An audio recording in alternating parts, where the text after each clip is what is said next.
Kamina is a ghost station in the south of Congo.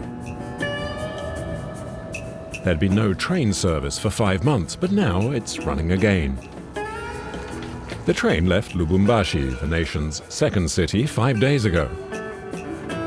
No one knows when it will arrive. In Congo, it has to be said, that's the way things work. Or not, including the railways. The train everyone's waiting for has a surprising name. The Hirondelle, or the Swallow in English.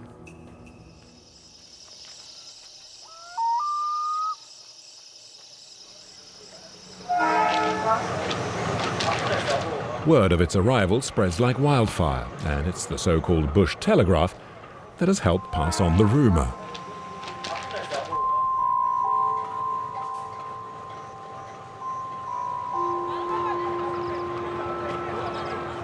It's the cheapest rail service in the Congo, and stops at virtually every station like a bus, and because of this, it attracts huge crowds of passengers.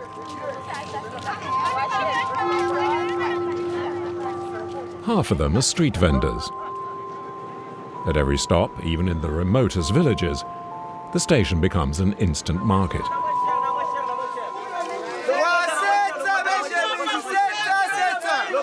700 francs a shirt, 700 francs. Come and buy my brother's clean clothes for sale. 700 francs a shirt. Madam, yes, you who's pregnant, come and look at my baby clothes.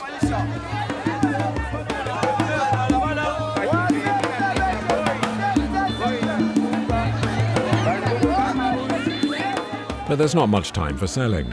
The train is already packed, and you need to be quick to get what seats remain.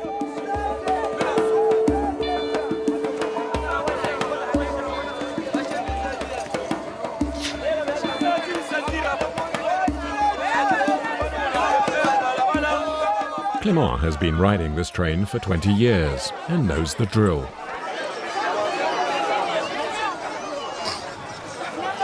All the baggage that passengers have dumped in the entrance makes getting on board really difficult. We get on through the sides.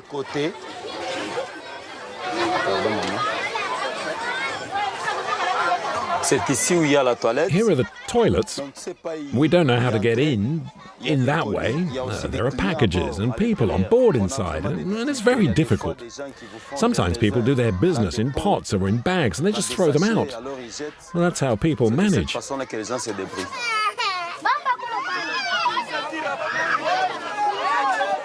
People cram into whatever space they can find. Nearly 2,000 people altogether, 3 times the officially permitted capacity. For those who weren't able to find a place or who can't afford a ticket, there's always the roof.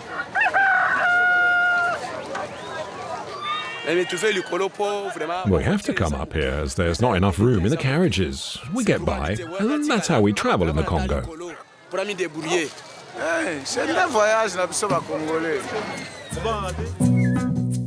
In the very heart of the continent, the Democratic Republic of Congo is the largest nation in Black Africa. The Hirondelle crosses half the country from Lubumbashi, the capital of Katanga, to Ilebo, and is the only link between remote villages and the outside world. It's 1,600 kilometers across one of Africa's last wild frontiers. But in the Congo, any travel involves problems. There you go, and all of this because of the mud. Just mud. The roads may be in a terrible state and the trains bursting at the seams, but nothing seems to dampen the spirits of the Congolese. Okay, let's go. They've learned to make do, whatever the circumstances. Sometimes even at the risk of their lives. By train, bicycle, or on foot, the Congolese have little choice.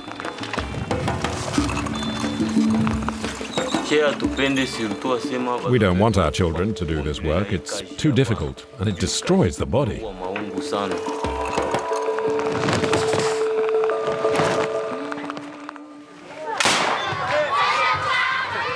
People like to party in the Congo, and one of the biggest celebrations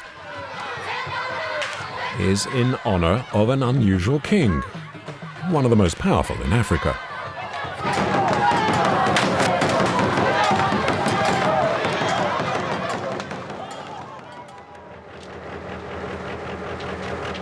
The Hirondelle has been around for over 50 years.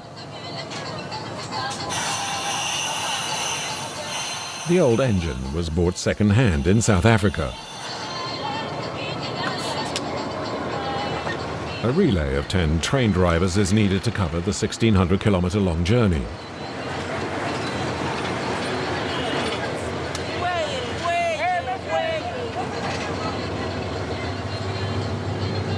The driver is 63 years old. Mr. Malongo has one of the hardest parts of the trip, 120 trouble-ridden kilometers. Oh, we're fine here. In 8 or 9 hours we should be arriving. 7 hours and 50 minutes if the going's good. In the old days we used to do it in 4 hours. But the tracks become very bad and there's no proper maintenance these days.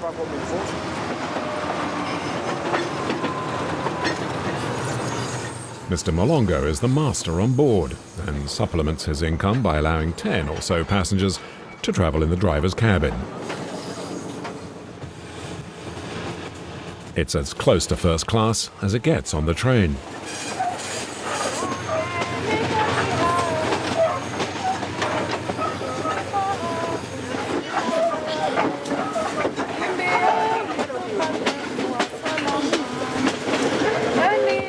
O Lord, guide my spirit and get closer to me.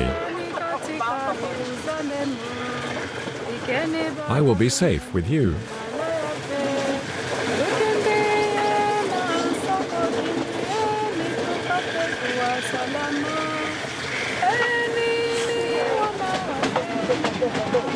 Back in second class, the challenge is to avoid stepping on someone as you try and move about the carriage.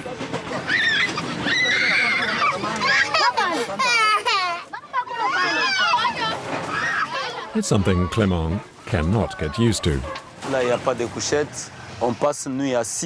There are no bunks, so you spend the night sitting up. You could put 3 people on this little couchette and still have enough air to go around. But there's 5 or 6 on one side and then 5 or 6 on the other. So with 10 or 12 people in the compartment, the conditions are terrible. Everyone has his or her baggage. Half a dozen each, at least.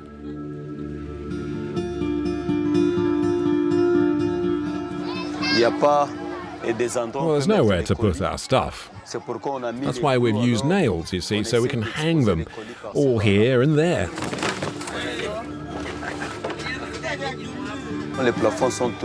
The ceilings are full of holes, so during the rainy season, it gets pretty tough. There is the occasional miracle. My wife and I often take the train. She's over there.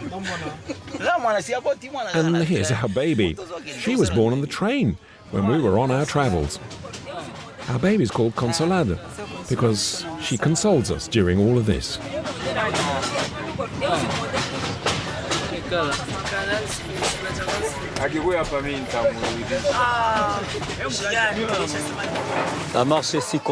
Walking around is really hard.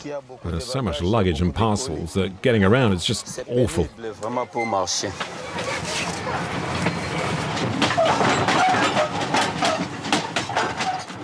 The train seems full of booby traps. As the train is moving along, this sometimes opens up, and when it closes up again, it could take your foot off. Or when it opens up wide, someone could fall through it and be killed. Last year, these snares maimed several passengers.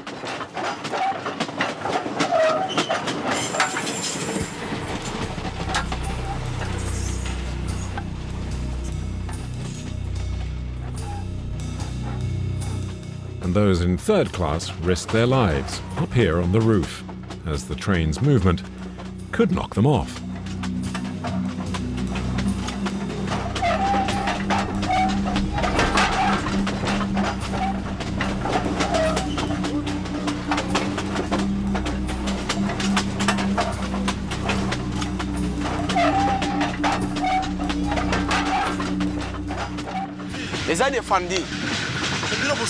It's forbidden to climb up here, but we still do it.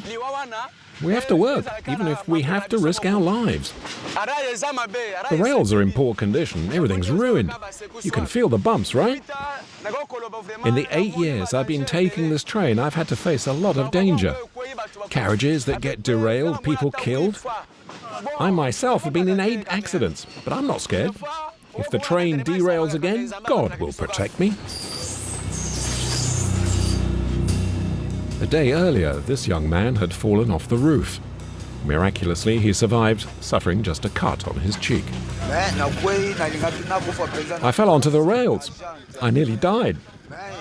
But I was lucky because God saved me. That's why I'm still here.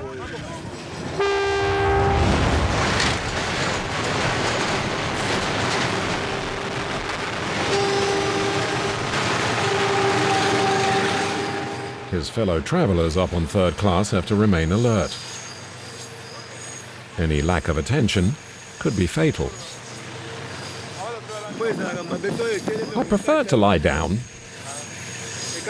If you stand, you might get chopped in two.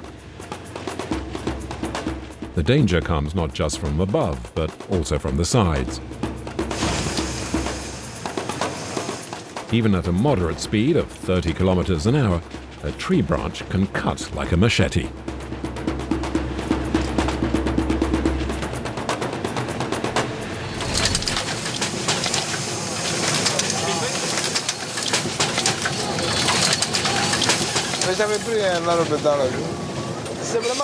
I've never been hit myself, but it would be dangerous to get hit in the eye by a branch. If you get hit on the head, it can knock you out.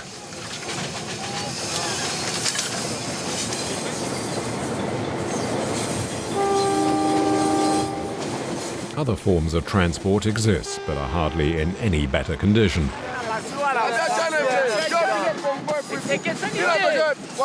Look at the road down there, it's just terrible. The trucks, though, still try and get through to get to the villages.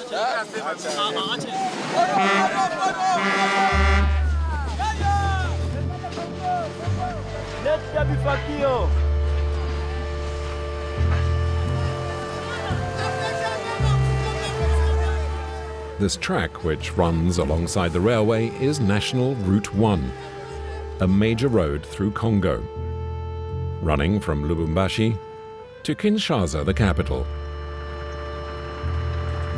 It's a vital route for the economy, 2,300 kilometers of impassable tracks in the rainy season.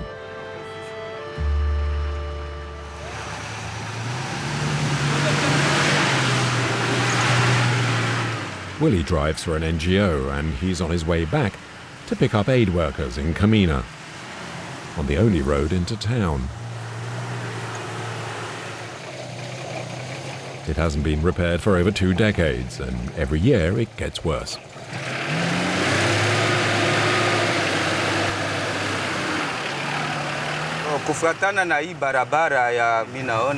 Well, you need an off-road vehicle, a 4-wheel drive for this kind of surface.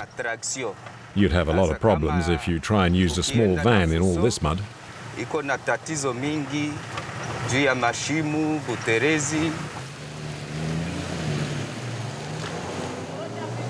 Willie is used to it, but overloaded small trucks like this one are a common sight. He dreads being stuck behind them.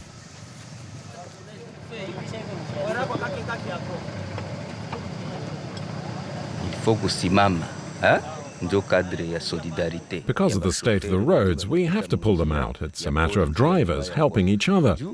But after helping, you too might break down because of the lack of fuel or a burst tire. We help each other out. It's all part of the driver's work.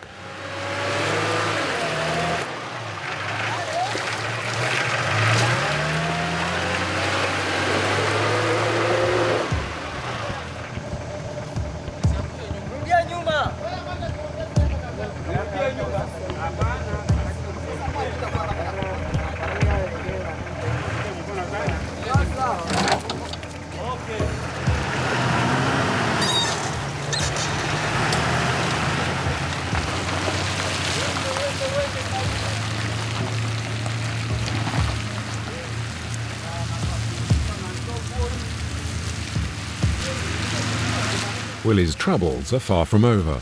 15 kilometers later, a large truck has got stuck.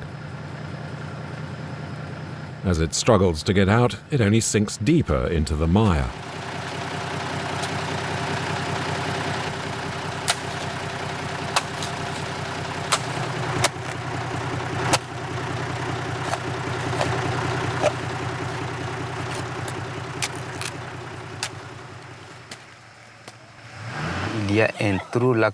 There's a hole, and it's really bad. In fact, there's lots of holes here. There's no way around them.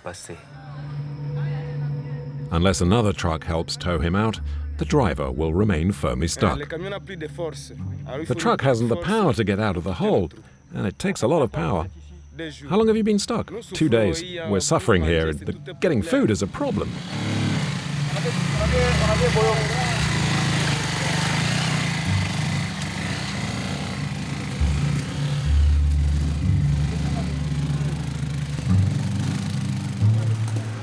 So much for solidarity as Willy keeps going.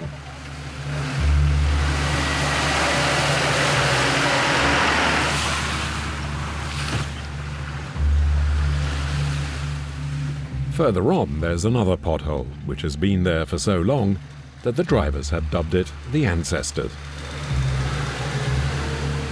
Willy has another 180 kilometers of this hellish route ahead of him. It's quite bad. It's been raining a lot. There's much too much mud on the road. It should take 7 days, but will probably take 2 or 3 weeks. This is a very slow road. Willy wants to waste no more time and has to drive through the night. The headlights are brighter when I clean them.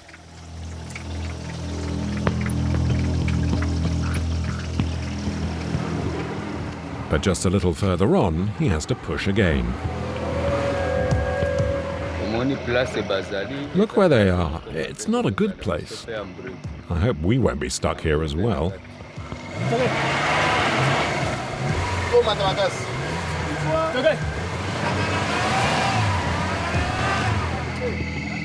Do you have a rope? Yes, we've got one. Okay, here I come then.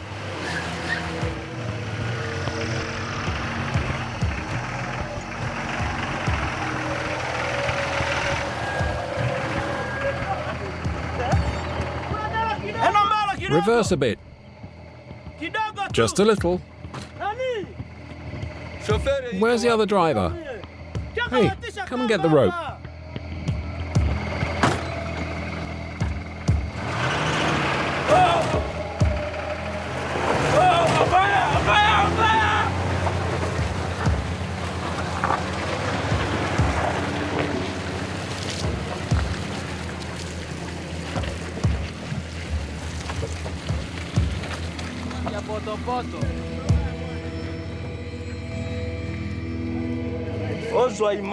And it's all because of the mud.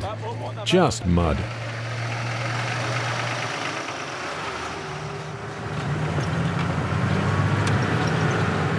It will take another 10 days to cover the remaining 400 kilometers.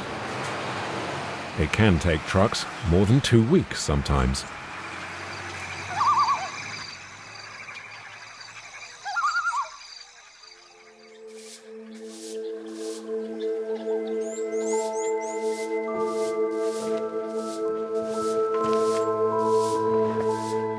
These are amongst the most remote areas of Katanga.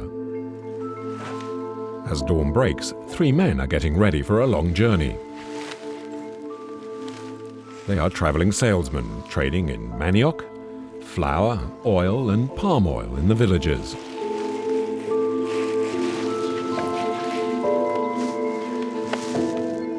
The boss is Usman.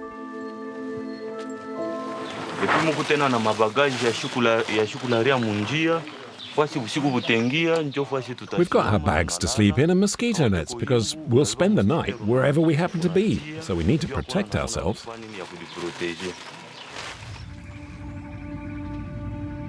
Usman and his companions head out of Kamina to make their way to the small villages that dot Katanga all the way to Kastatu, 160 kilometers away.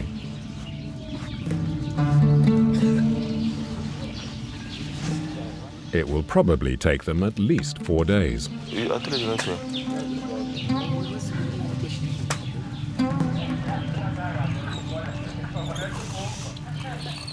Most of the villages are in the middle of nowhere, and to reach them means taking the dirt tracks.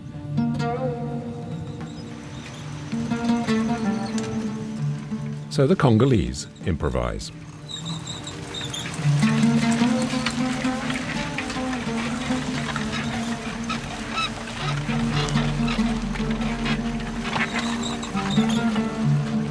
They convert and reinforce their bicycles to withstand the poor conditions, and up to 300 kilos of merchandise.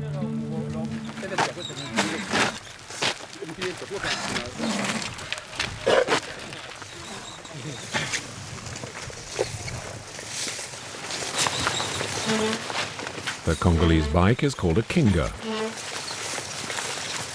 The first few kilometers are tough, along a sandy track where it's impossible to pedal, so the bikes need to be pushed. The road is long and we can only go very slowly because of all the sand and sometimes mud. It slows us up and it's making it very difficult.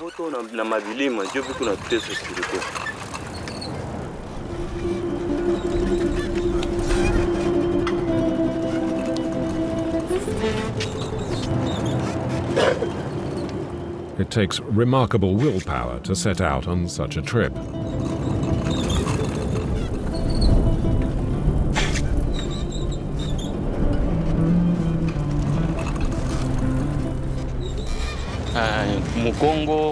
My back really hurts. It's really very hard when you have to walk for so long. Our feet and boots hurt, and now my kidneys hurt too.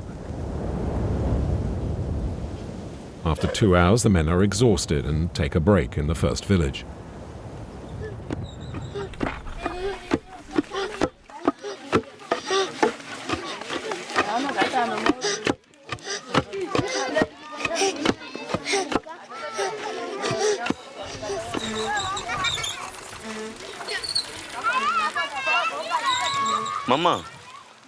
Madam, do you have any water?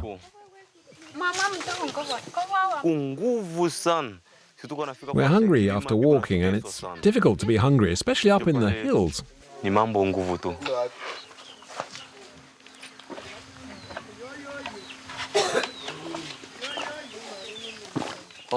Thank you. Not at all. The men gather their strength to face the hills.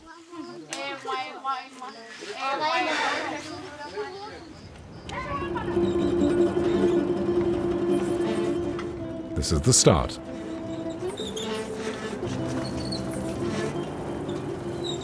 A 5-kilometer climb.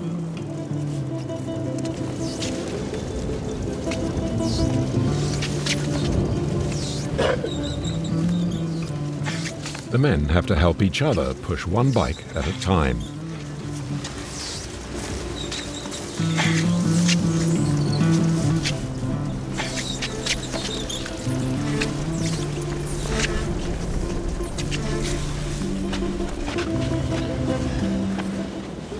It's painfully slow.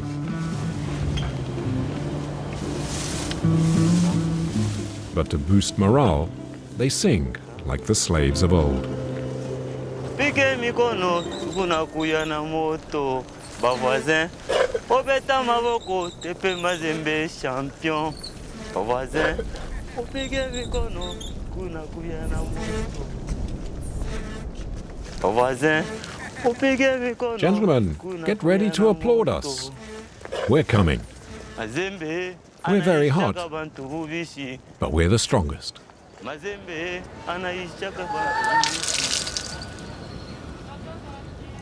By nightfall, they reach a village. For once, they won't sleep on the side of the road, but in a church. And the meal will be the only one they eat that day. I'm cooking some manioc. The paste has to be heavy so it fills us up. I need to be strong tomorrow when I wake up and to feel I can make it to our destination.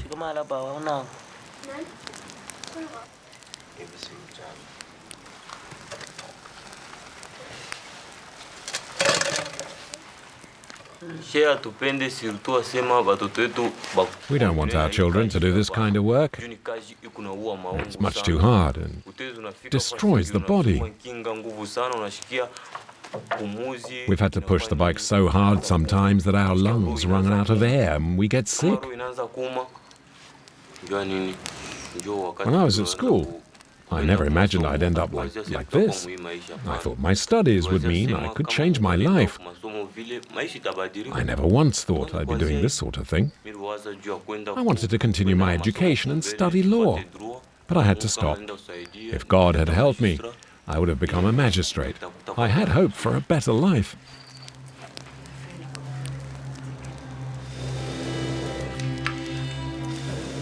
The village of Kastatu is 60 kilometers away. Another 3 days of hard labor.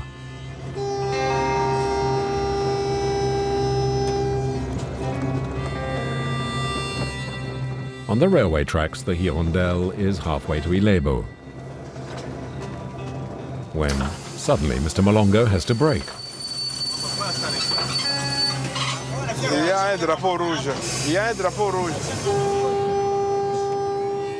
A man and his family are on the tracks. By waving a red scarf, he's been able to stop the train at this tiny village in the middle of the bush. He says there's good reason for doing so. Hello, Papa. I stopped you because my wife is sick. She needs to have an operation. Okay, we'll take you. While the woman climbs on board, the other villagers make the most of the situation. But Mr. Molongo doesn't want to take everyone and decides to start up again. We have a baby. We have to get on. It's often like this. Hard work for little pay, the equivalent of barely 100 euros a month. Mr. Molongo is not just poorly paid, he is in fact rarely paid. Well, we do get paid sometimes, but we're owed 18 months in back pay, maybe more. It's very hard. We have to get food from the fields. And if we had somewhere else to go to or something, I'd quit this job.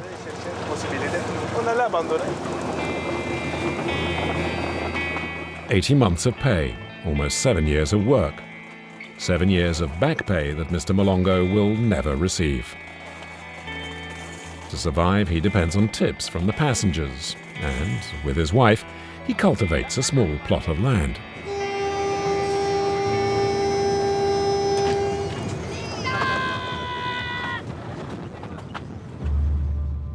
Right now, though, his main concern is the state of the tracks. He has to reduce speed to less than 10 kilometers an hour. At this point, the rails are not really aligned anymore.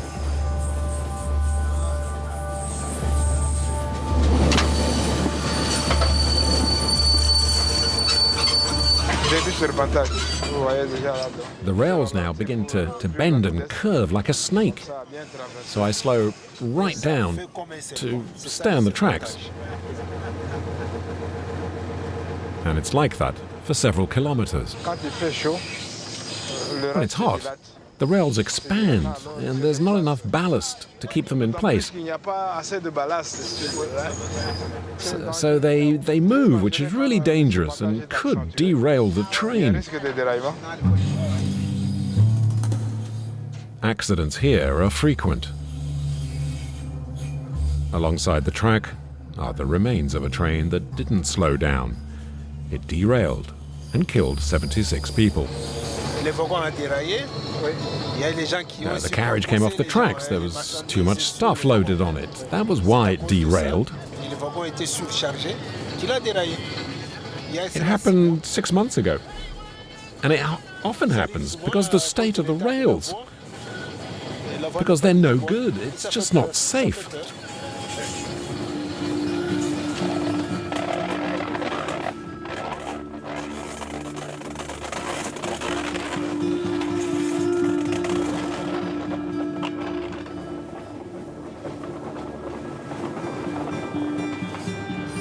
As the Hirondelle slowly winds its way along the tracks, it passes villages such as Bunkeya, in the midst of a traditional celebration.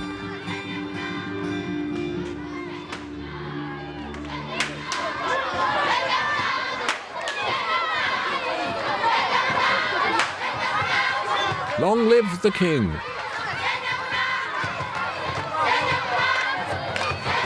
Long live the king!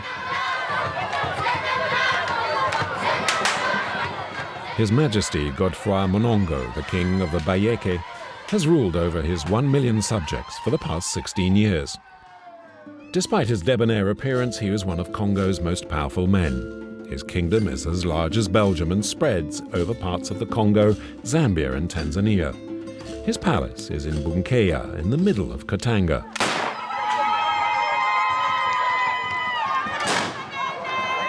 Today marks the anniversary of a historic battle when his ancestor dared defy Belgian colonial rule.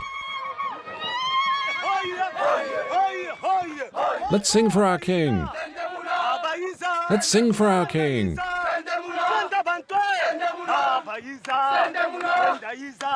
Let's dance for our king! We're in the fields honoring our king. No one is as powerful as the king.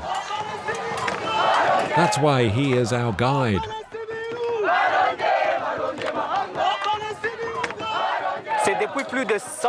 Well, these celebrations in honor of the king date back more than 150 years.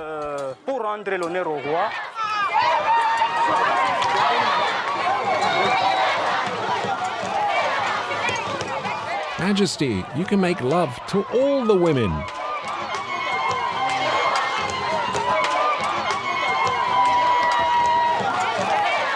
Take me!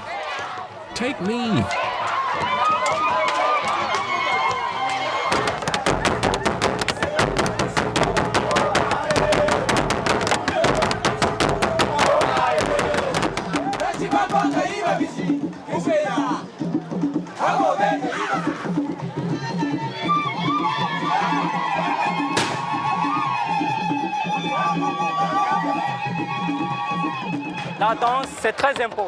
Dancing is very important. We dance when there's a birth, when you pass your school exams, and when there's a death to mourn.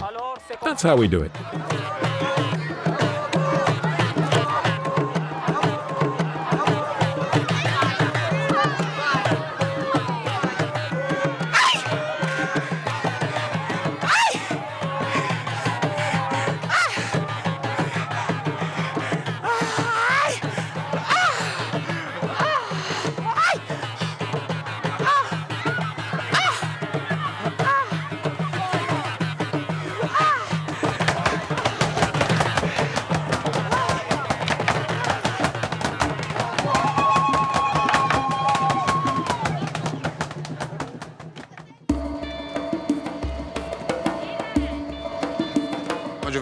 I'm off to work. The following morning, the king has divested himself of his robes in favor of a business suit. He's holding an audience. About 20 people have already shown up, merchants and farmers whom the king meets one at a time. When the sun rises, open the door, and there will be 20 or 30 people to meet in the morning. Oh, it's a full-time job. I give more than I receive, but I'm glad to do it. It's what we've been trained for since we were small. In Africa, great kings are generous. They can solve disputes and sort out difficulties. And out here, everyone seems to have a problem.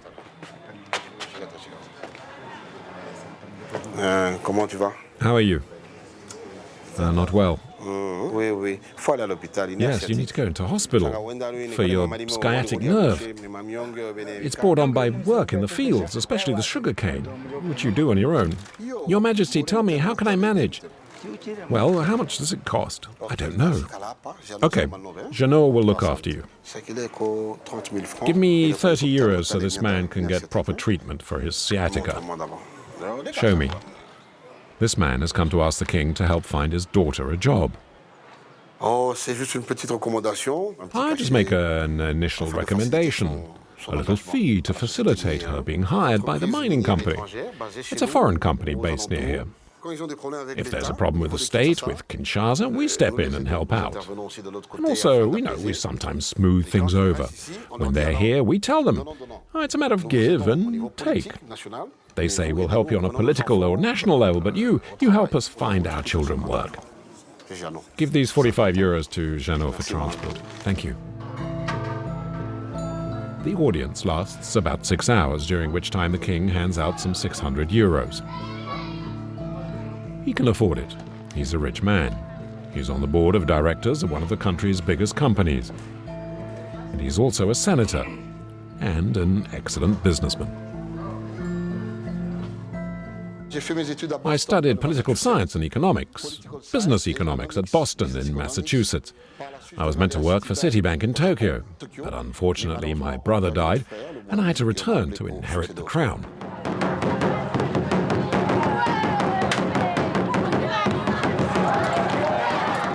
There are hundreds of such kings throughout Africa, and not just for show.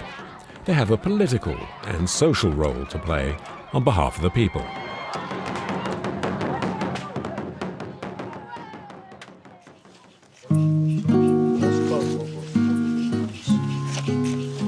Back in the bush, Usman and his 2 associates have covered a third of their journey.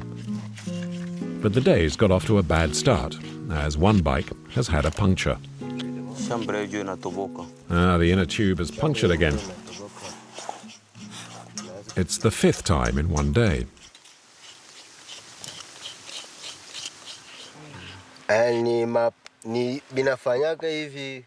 Well, it often happens when we're loaded down. It punctures more easily. Repairs are problematical. The only tool Usman has is an old pair of rusty scissors. Fate seems dead set against them.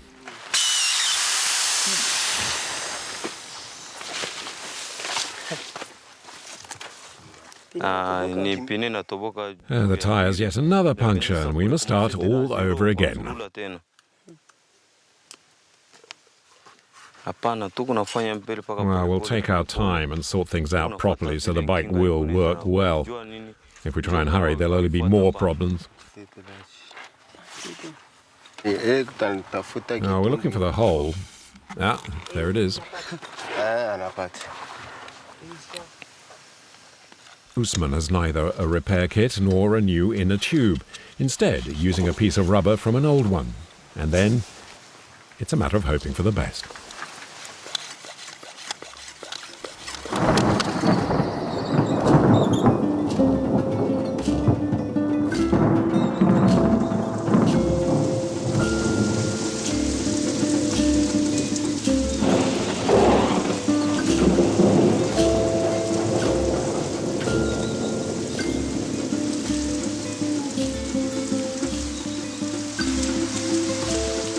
Usman and his companions still have another 30 kilometers to go to the next village. Now, when it rains, it makes things difficult with all the mud on the track, and everything is gridlocked. And even worse, there's no shelter.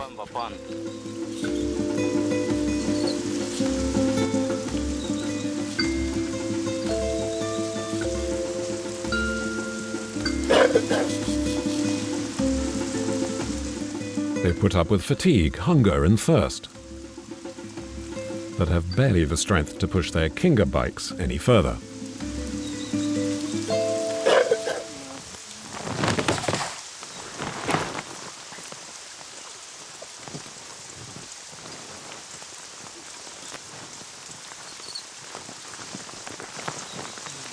So, as they do every time, they dig deep and find the force they need by singing.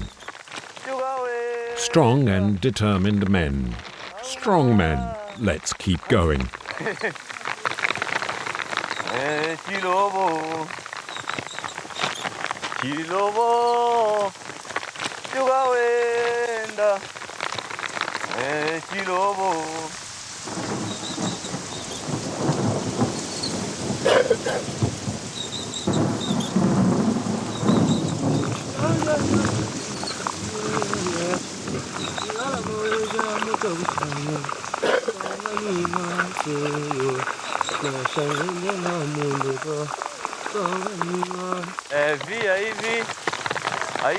This kind of life is very bad.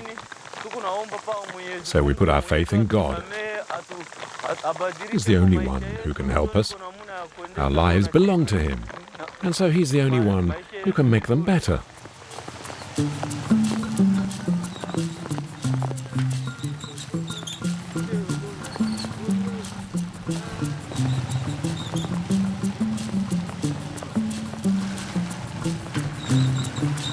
And maybe God has heard their prayers.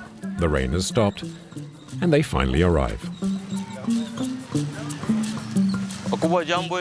Hello, big brothers. You can come now.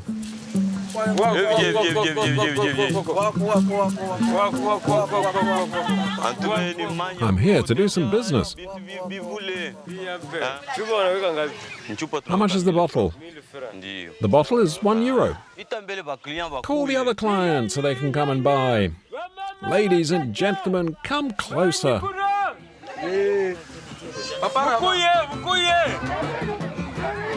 The village chief acts as the hawker. The people here have nothing. They purchase from itinerant salesmen like Usman. Do you have a funnel? No. Well, I'll get you one. It'll be a lot easier.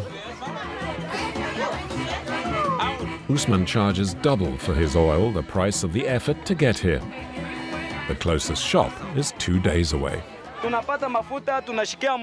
happy to have oil. Usually we have to go as far as Kamina to buy some, so we're happy to see it on sale now here. He did the right thing to come. Well, I'm delighted, as everyone wants to buy my oil. I'm satisfied. Business is very good. And my children will have some food on their plates, so yes, I'm very pleased. I can't deny that.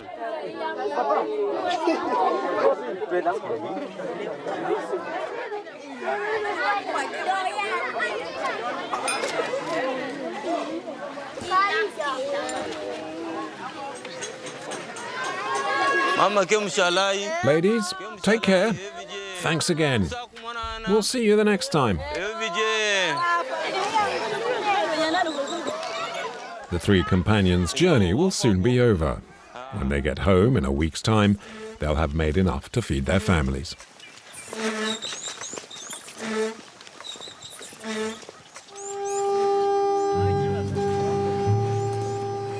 Back on board the Hirondelle, the danger has passed.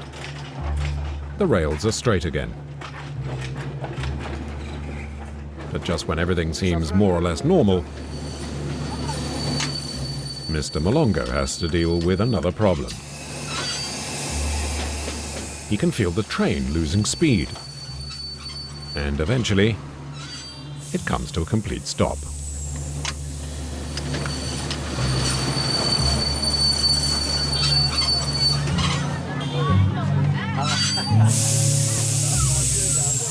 The fact that it does so in the middle of a village is no coincidence.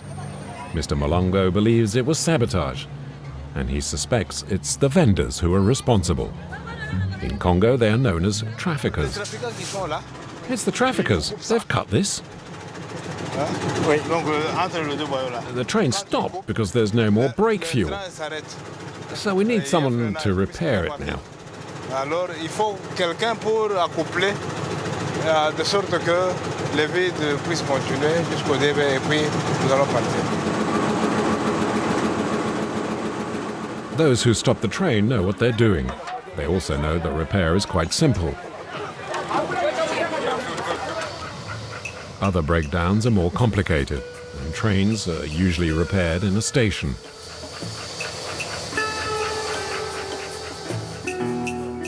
Bayunge is in charge of maintenance, but he only has a few spare parts for repairs.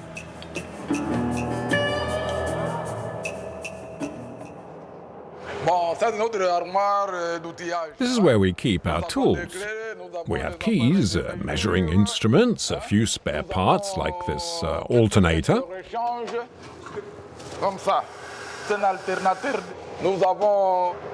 And we have some lights for nighttime. Tout l'éclairage est allumé quand on va faire des véhicules, c'est pour allumer la nuit. The other parts have to come from South Africa and can take up to 3 months to arrive, during which time the train doesn't run. To avoid the worst, we have the engine towed to this large depot. It's like taking someone to hospital. The Hirondel's forced stop is a boon to many. The local salesmen have no other means of making any money. In these remote villages, people survive on the equivalent of just €1 a day. It's the passengers, though, who reap the biggest profits. They survive off the small trade the train provides, and every time it stops, they have the chance to do some business. Come and buy soldering iron. How much? 150 francs. Buy some.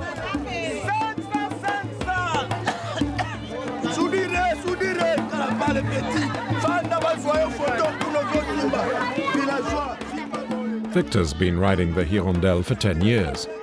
On this trip, he's selling soldering iron. The next time, he'll sell something else. Either way, the train provides him a living.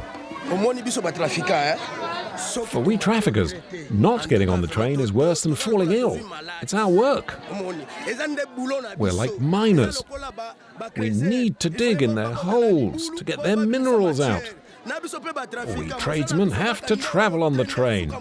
Our children eat, go to school, and live because of the train. Finally, 20 minutes later, all aboard. The train has been fixed.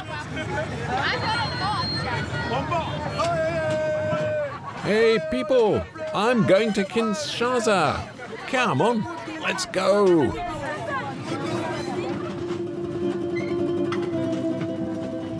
Victor is pleased at the business he's been able to conduct, having managed to sell his entire stock of soldering iron. He's keen to get back in the compartment where his wife, Gabriella, is waiting. Since they were married, she has never left his side. This is my wife. I'm a well-trained Congolese man. Je suis Congolais bien formé.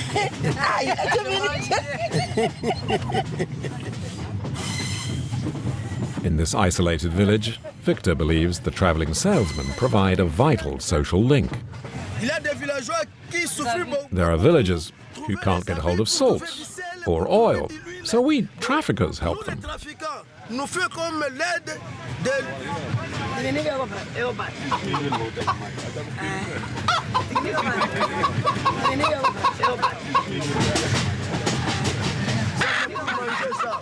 Oh, it's something to eat. It's to eat, yes. Once again, the train begins to slow down. Another train is heading in their direction, on the same track. There's a crossing, you see, and there's a train that's already there, on its way. And there's a second track in the grass you can see over there. The track, though, is covered with grass. It's a delicate maneuver, because the train in front will have to use the abandoned track. The wheels might slide on the grass and derail the train. The mechanic is spreading sand on the rails to help it along.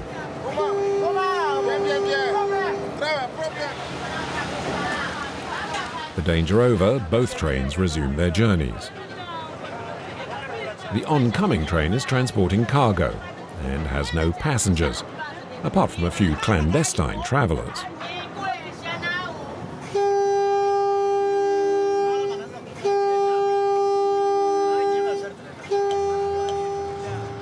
The Hirondelle too continues along its way. There's just another 900 kilometers to go to Ilebo, her final destination. By traveling day and night and allowing for stops and repairs, it should arrive by the morning of the 8th day of the journey.